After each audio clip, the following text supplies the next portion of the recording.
Where do we set the bounds between our desires and needs?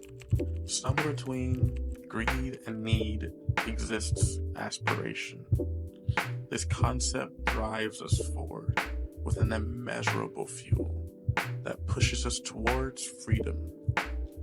Freedom from Monday meetings, email read receipts, menial tasks, and exhausting dribble of the white-collar shuffle.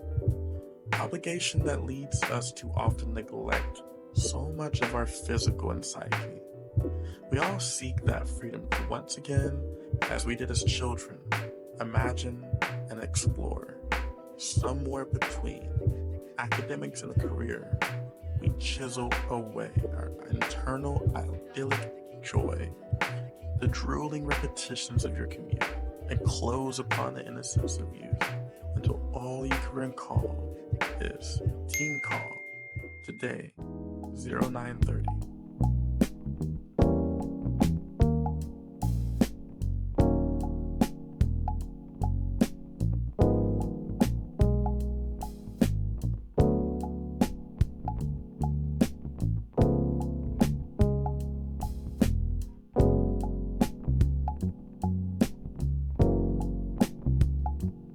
All the days we were together, to all the time we were apart of each other's lives,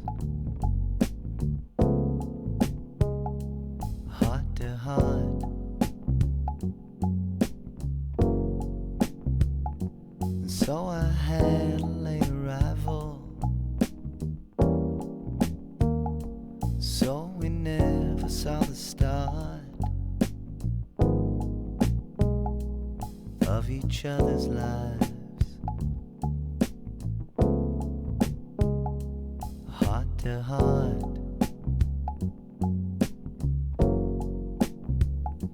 heart to heart, heart to heart.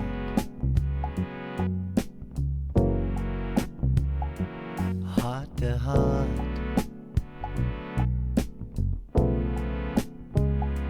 heart to heart.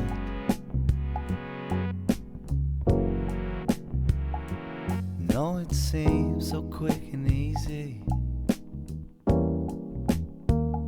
sentimentally assumed, walking parallels. Heart to heart,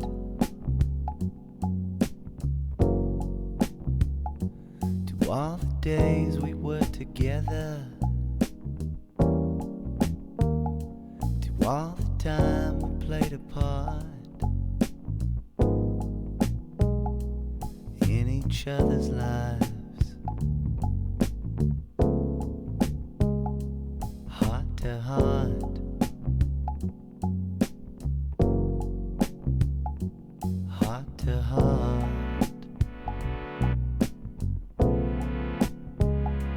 heart to heart,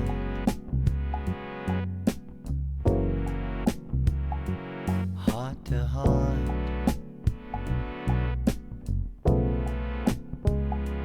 heart to heart,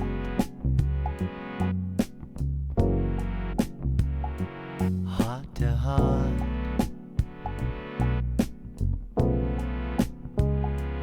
Heart to heart,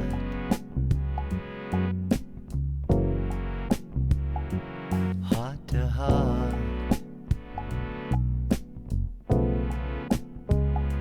heart to heart,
I find it disturbing how many gambling shops exist in Belgrade.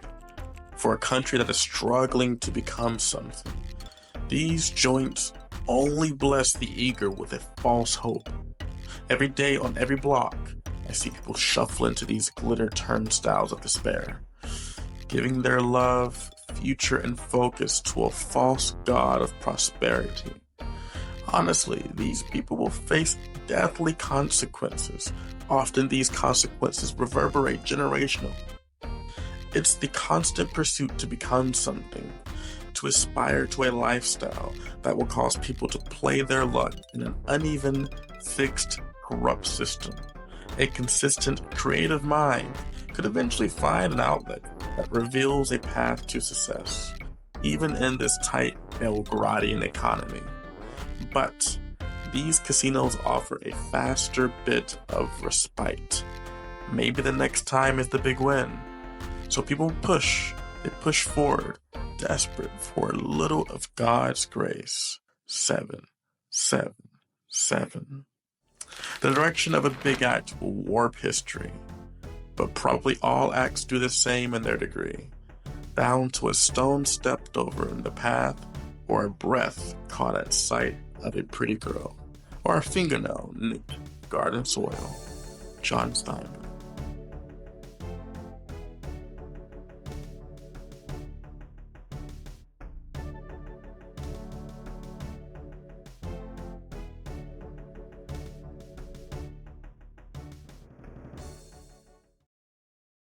Concerning the effects, or rather the allure, of foreign men in Serbia, I would argue that the fantasy of a foreign man from a strange land is scant in these parts. Serbian women do find foreign men enticing, but the fantasy of being whisked away by a man from somewhere else to somewhere else doesn't seem to appeal to many here. Instead, people are quite set in their circles.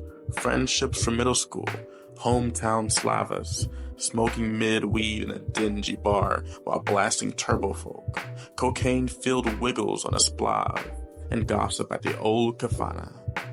If a Serbian woman is to be whisked away by a man from overseas, he's at least part Serbian, and probably has roots in the same village as her.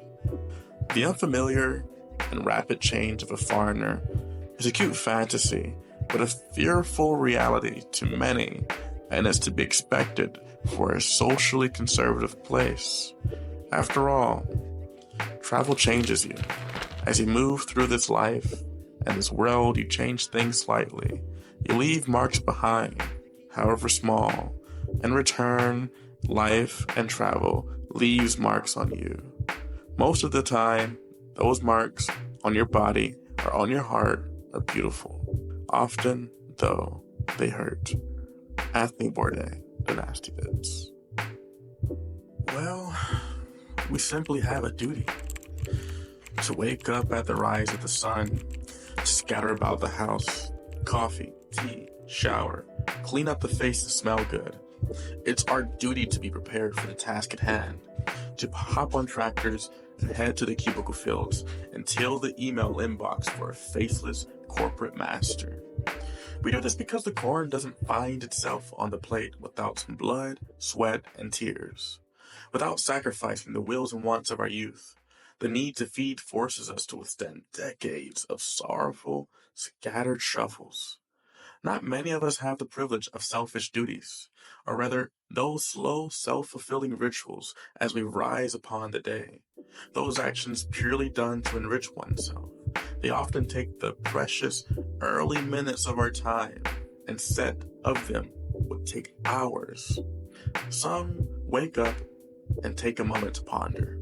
They often find in the beginning of their rise, much of the scattering is coddled up into a semi-foul line of aspirations in the head. By hand, we then follow our desires and actions that build our character and enrich our body. Some people feed themselves. It's a privilege to be a self-sustained farmer. To live simply, that is how I see it. It's good in the sense you do good for yourself. Mental and physical nourishment that feels much like the coddling of your mother. This is what the human story is. not the emperors and generals and their wars, but the nameless actions of people who are never written down. The good they do for others passed on like a blessing, just doing for strangers what your mother did for you, or not doing what she always spoke against. And all that carries forward and makes us who are what we are. Kim Stanley Robinson, The Years of Rice and Salt. Whatever the role is we must play in life, it seems the white collars only value the fellow apes decked in bonobo chinos and dry cleaned stiff polos. Apes on top dictate what is seen as the acceptable paths in life to survive, to thrive. The bonobos dictate what makes you a good person. You know, the mechanic, the telemarketer, the sweet greens manager, the struggler. You are a bad person, and you know. The truth is, I'm a bad person, but that's gonna change. I'm gonna change. This is the last of that sort of thing. Now I'm cleaning up and I'm moving on, going straight and choosing life.